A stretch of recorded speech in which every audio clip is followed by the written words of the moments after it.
Good morning, good morning, good morning, good morning mga ka-Johnny. Ito pong lingkod ka-Johnny ng Janitor TV. At ito po ang Johnny Depp. Usapang utang, usapang wala. So, welcome po sa mga newbies po at sa mga legit at loyal subscribers ko po. Marami pong salamat sa patuloy na support at pagtangkilik dito sa ating channel. At pakihit na po yung thumbs up sign, share nyo na yung videos natin at hit nyo na yung notification bell para updated po kayo sa mga videos na ginagawa natin dito about sa online trading apps at sa mga usapang utang. So mga ka-Johnny, mayroon tayong pag-uusapan, hindi muna tayo ola. Pero hindi po itong ibang content. Same as style ng ola. I will give you awareness, bibigyan ko kayo ng paalaala at babala na hanggat maaari, kung kaya nyong iwasan itong mga Facebook pages o Facebook groups na nag-aalok ng loan, iwasan nyo na, no? Kasi na-alarm ako dito, hindi sila ola, no?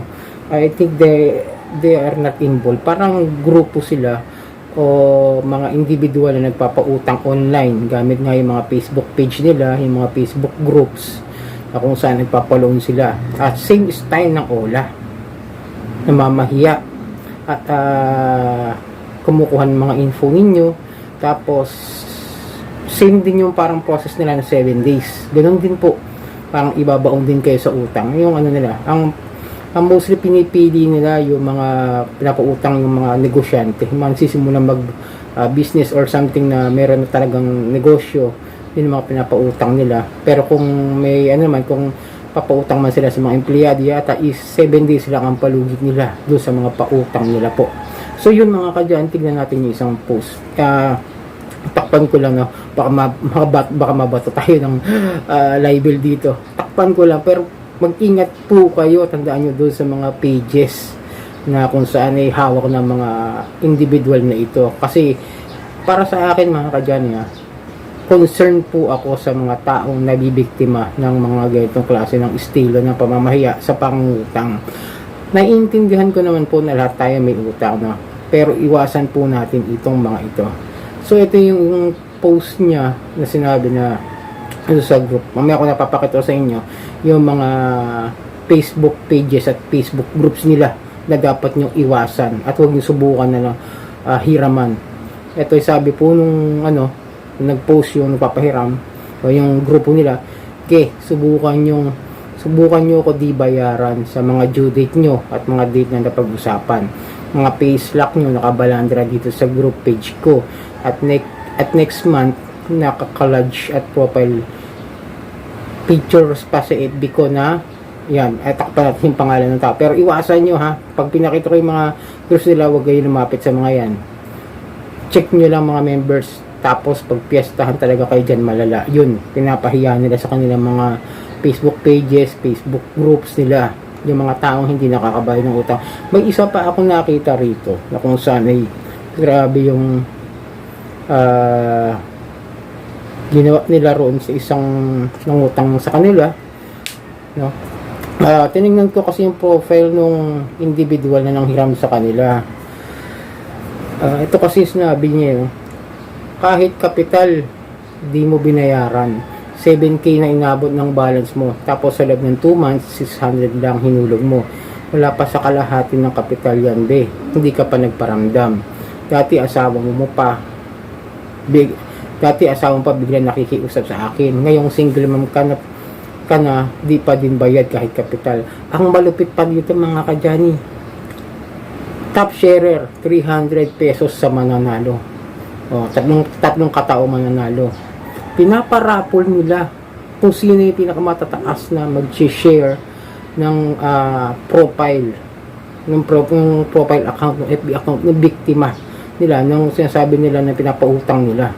Kaya nga sabi ko sa inyo, binibigyan ng parapol, binibigyan pa ng pabuya yung mga magiging pinakamatataas mag-share para lang mapahiya yung taong yun. Ganun sila, parang mas matindi pa sila sa mga ola. Ingat kayo dyan mga ka-Johnny. I'm concerned lang sa mga tao na gustong humiram para makatawid sa isang araw nila, sa isang linggo nila. Pero hindi ko sure kung bakit 7K na inabot. Hindi ko alam kung magkano yung inutang ng taong ito. Pero nung tinignan ko yung profile po nung pinopost nila, is nakita ko na parang na-hospital siya. Kaya siguro nagkaroon ng problema sa financial yung tao. At nakapost naman po yung sa profile ng individual na yon na pinapahiya nila online sa ospital, something siguro nagkabaon-baon sa utang kaya hindi niya agad nabayaran. Naiintindihan ko naman minsan talaga nangyayari sa atin yun na kahit mangako tayo, minsan nagkakaroon tayo ng hindi magandang sitwasyon about sa ating financial status. Di po ba? Kaya nga tayo nanghihiram ulit. Kaya nga sabi sa inyo, kung kayo mangungutang dito sa mga ganitong klase ng mga Facebook pages o Facebook groups para lang gawing pangtapal doon sa ibang yung utang, huwag nyo nang subukan mga kadyani. Iwasan nyo na yan. Huwag na. Dahil itatag nila kayo doon sa kanilang Facebook groups at ipapahiya kayo at kung ano-ano yung mga sasabihin nila sa inyo. Gusto nyo ba yung mapapahiya kayo sa social media? Makikita na lamang kayo ng mga kaibigan nyo na ganyan na ano, di ba, na binabalandang hindi kayo marunong magbayad ng utang. Then may nakita pa akong isang post nila. Medyo palakihan ko lang, no? Takpan na lang natin yung pangalan, mahirap na. Ito.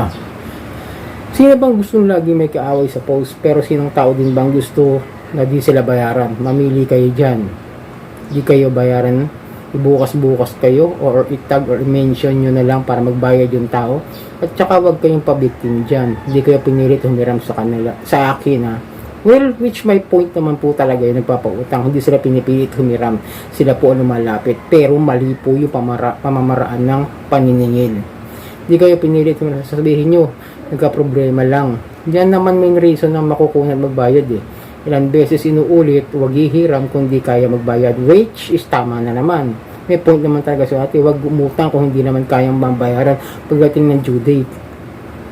At nasa usapan natin yan, papayag nga kayo i-post mukha nyo kapag di kayo nakabayad sa tamang araw, di ba? Yun pa.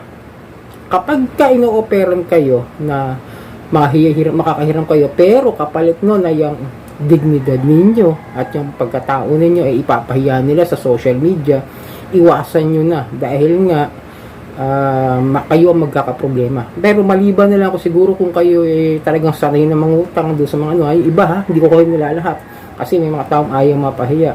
Pero kung kayo tulad ng mga ula partner, sanay na sa kahihiyan yung mga yan, wala na akong magagawa dyan. Ako concern lang ako sa mga taong hihiram sa grupo na ito o sa Facebook page na ito. Ano gusto nyo? Umiyak na lang ako. Haha, alam ko may problema kayo. Kaya nga nagpapalugit ako. Kaso kada palugit, padagdag din ng padagdag problema nyo. Naiintindihan ko kayo, pero sana intindihin nyo din yung taong nagpahiram sa inyo nung nangangailangan kayo. Huwag nyong pahirapan. Yun nga, pinopoint out dito is be a responsible borrower naman. Medyo talagang may point si ate rito, si kuya rito. Kasi iba-iba yung mga nagpo-post ng same na ganyang salita nila eh. Tandaan ninyo ha, kung ayaw ninyo mapahiya, kung ayaw ninyo masira ang dignidad ninyo, wag na lamang po kayong humiram sa mga ganitong klase ng mga Facebook pages o Facebook groups na nag-aalok ng online. Okay, di ko rin sure kung gaano kalaki ang tubo na binibigay nila doon sa mga borrowers nila. So yung mga kadyani ha, this is for only awareness at hindi para manira ng ibang tao o ng ibang mga nagpapautang. Binibigyan ko kayo ng babala na hanggat maaari iwasan nyo mangutang sa mga online apps na hindi maganda yung history o background sa mga ganitong klase ng mga online pages o online groups na nagpapautang. So yun mga kadyani, itong nilingkod ka Johnny ng Janitor TV. Ito ang Johnny Depp, usapang utang, usapang wala.